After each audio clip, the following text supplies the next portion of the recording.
সুন্দরবন বিশ্বের বৃহত্তম ম্যানগ্রোভ বন। দিনের আলোয় যা সবুজের সমারোহ, রাতের অন্ধকারে তাই হয়ে ওঠে এক জীবন্ত নরক। লোকে বলে এখানে বাঘের চেয়েও ভয়ঙ্কর কিছু বাস করে, এমন কিছু যার অস্তিত্ব বিজ্ঞান স্বীকার করে না, কিন্তু স্থানীয় বনজীবীরা তা হাড়ে মজ্জায় অনুভব করে। আজ আমরা উন্মোচন করব সুন্দরবনের সেই অন্ধকার রহস্য যা আপনার রাতের ঘুম কেড়ে নেবে। আপনি কি জানেন, সুন্দরবনে প্রতি বছর অসংখ্য মানুষ নিখোঁজ হয়, যাদের হাড়গোড়ও কোনোদিন খুঁজে পাওয়া যায় না।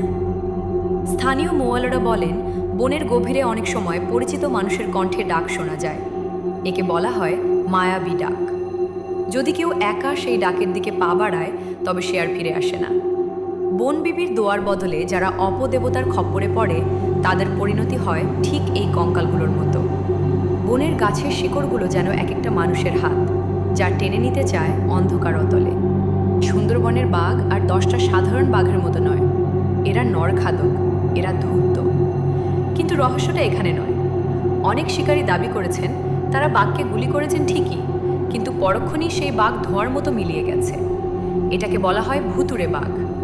কেউ কেউ মনে করেন বনের অভিশপ্ত আত্মারা বাঘের রূপ ধরে মানুষের রক্ত পান করতে আসে। আপনার পেছনে কেউ দাঁড়িয়ে আছে কিনা তা বোঝার আগেই সুন্দরবনের এই জংদূত আপনার ঘাড় মুটকে দেবে। সুন্দরবনের কিছু এলাকা আছে যেখানে জেলেরা পর্যন্ত যেতে ভয় পায়।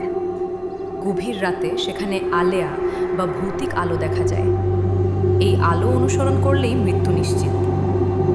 চারদিকে পচা লাশের গন্ধ আর কঙ্কালের খটখট শব্দ আপনাকে বুঝিয়ে দেবে আপনি ভুল জায়গায় চলে এসেছেন। এই বনের প্রতিটি নিঃশ্বাস যেন কোনো অশরীরী শক্তির উপস্থিতি জানান দেয়। সুন্দরবন যতটা সুন্দর, তার চেয়েও বেশি ভয়ঙ্কর। এর প্রতিটি ঝোপের আড়ালে লুকিয়ে আছে এক একটি রহস্যময় মৃত্যু। আপনি যদি অ্যাডভেঞ্চার প্রিয় হন, তবে মনে রাখবেন, সুন্দরবনে আপনি একা নন। কেউ একজন সব সময় আপনাকে দেখছে। হয়তো আপনার ঠিক পেছনেই দাঁড়িয়ে আছে সেই অশরীরী আতঙ্ক।